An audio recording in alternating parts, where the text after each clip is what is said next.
Assalamualaikum warahmatullahi wabarakatuh. Perkenalkan, nama saya Andi Khairul. Saya dari kelas B PBSI atau disebut dengan jurusan Bahasa dan Sastra Indonesia. Saya akan menjelaskan tentang materi bahasa Indonesia dalam korespondensi, yaitu pengertiannya. Kata korespondensi diserap dari bahasa Belanda korespondentie yang bermakna surat menyurat. Terdapat pula dalam bahasa Inggris correspondence yang juga bermakna surat menyurat. Korespondensi dapat diartikan seseorang yang mengirim surat pada kita, atau sebaliknya kita mengirim surat kepada seseorang, orang itu membalasnya. Kita korespondensi memiliki arti tersendiri.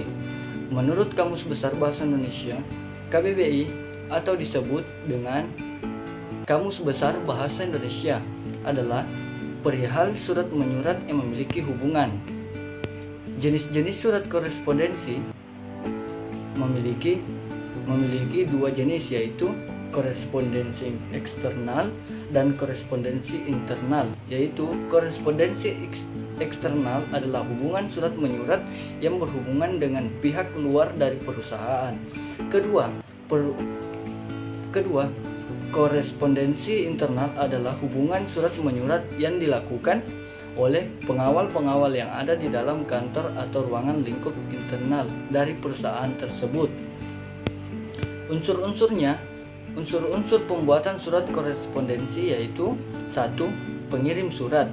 Ini menjadi unsur penting karena surat harus mengetahui siapa pengirimnya untuk memudahkan dalam mengidentifikasi asal tersebut. Kedua, penerima surat. Unsur kedua ini juga menjadi unsur pokok karena tidak mungkin surat dibuat tanpa mengetahui untuk siapa surat tersebut dibuat. Ketiga, isi pesan. Surat ini atau unsur ini juga menjadi unsur pokok karena pesan tidak dapat disampaikan bila tidak memiliki isi pesan di dalamnya. Penerima pesan juga tidak dapat mengetahui maksud dan tujuan dari pengirim pesan tersebut. Keempat, saluran.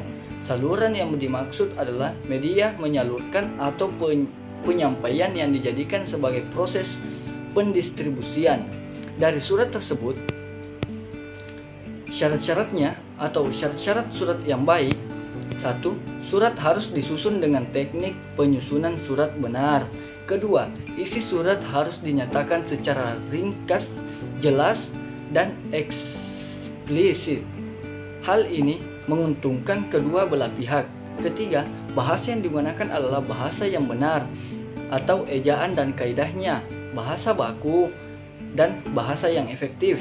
Untuk itu, bahasa surat haruslah logis, wajar, hemat, cermat, sopan, dan menarik. Sedapat mungkin dihindari pemakaiannya kata-kata asing yang sudah ada padanya. Dalam bahasa Indonesia juga harus dihindari gaya yang kasiang, asinang, atau yang kedaerah-daerahan. Kegunaan surat. 1. Menyampaikan informasi tidak mungkin disampaikan secara bersemuka. Kedua, mengirim berita yang tidak tergantung pada waktu atau tenaga dan biaya. Ketiga, alat bukti dalam suatu persengketaan. Keempat, menyimpan informasi dalam bentuk lama. Kelima, memuaskan diri sendiri. Keenam, memungkinkan seseorang menafsirkan dengan matang apa yang dimaksud oleh penulis. Ketujuh, memberikan kesempatan kepada penerima surat menentukan reaksi yang diperlukan. Kedelapan, memberikan kesempatan yang banyak pada penulis surat untuk memiliki kata dan kalimat yang tepat sehingga salah satu paham dapat dihindari. Kesembilan, memberikan kesempatan kepada penerima surat untuk meminta bantuan untuk menyelesaikan informasi yang tertuang dalam surat dapat digandakan untuk orang lain. Ke-10, hal-hal bersifat rahasia. Kekurangan surat yaitu 1. Kita terpaksa lama menunggu balasannya.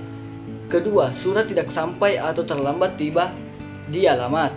Ketiga, salah paham tidak didapat dihindari karena penulis dan pembaca tidak bersemuka.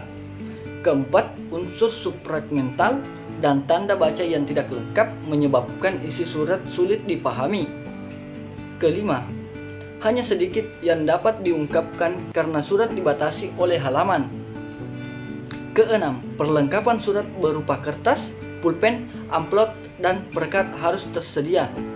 Keenam, membahayakan diri sendiri bila surat mengandung hal perselisihan. Kedelapan, harus ada yang membawa surat itu, harus menyediakan biaya pengirimnya. Kesembilan, penguasaan terhadap bahasa harus memandai. Kesembilan, penguasa terhadap bahasa harus memandai. Kesepuluh, kita harus pandai menulis dan membaca. Sifat surat dinas yaitu 1. Memiliki identitas seperti kop surat, nomor surat, pokok surat, cap pengirim surat.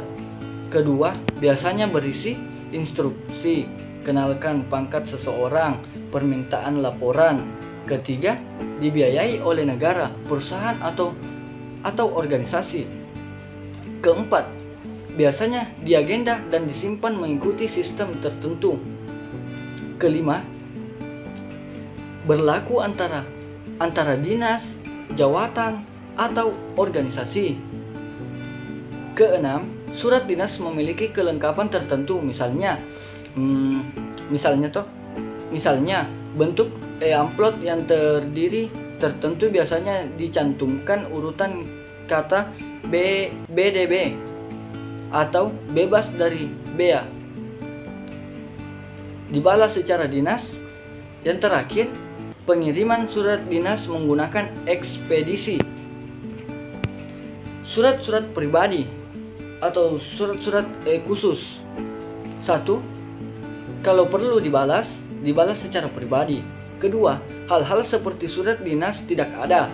Ketiga, berisi suatu hal yang berhubungan dengan kepentingan pribadi, misalnya berita keluarga.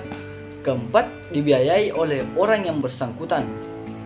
Kelima, umumnya setelah dibaca, dibuang saja. Keenam, berlaku antar pribadi dengan pribadi yang lain. Ketujuh, dikirim begitu saja, kecuali surat yang dikirim secara tercatat atau kilat khusus. Fungsi surat korespondensi. 1. Surat korespondensi memiliki fungsi masing-masing dalam pembuatannya. Fungsi utama yaitu memiliki hubungan yang erat dengan pihak internal atau pihak eksternal dari perusahaan tersebut. Kedua, menghubungkan suatu korelasi di mana surat yang ada akan menunjukkan di mana adanya perbedaan antara surat masuk dan surat keluar yang ada pada suatu hubungan kerjasama.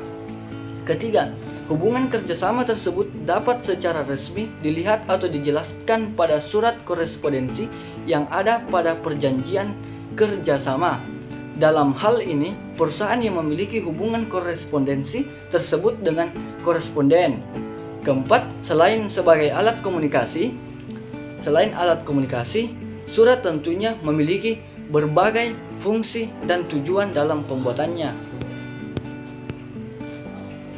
Atau berdasarkan wujud, berdasarkan tujuan, berdasarkan isi, berdasarkan panjang kalimat yang digunakan, berdasarkan sifat, berdasarkan tanggung jawab moral, berdasarkan jumlah penerima, berdasarkan keamanan surat, dan terakhir berdasarkan urgensi atau reaksi terhadap isi surat. Terima kasih. Lebih dan kurangnya mohon dimaafkan. Apabila ada kekurangan mohon dimaklumi. Assalamualaikum warahmatullahi wabarakatuh.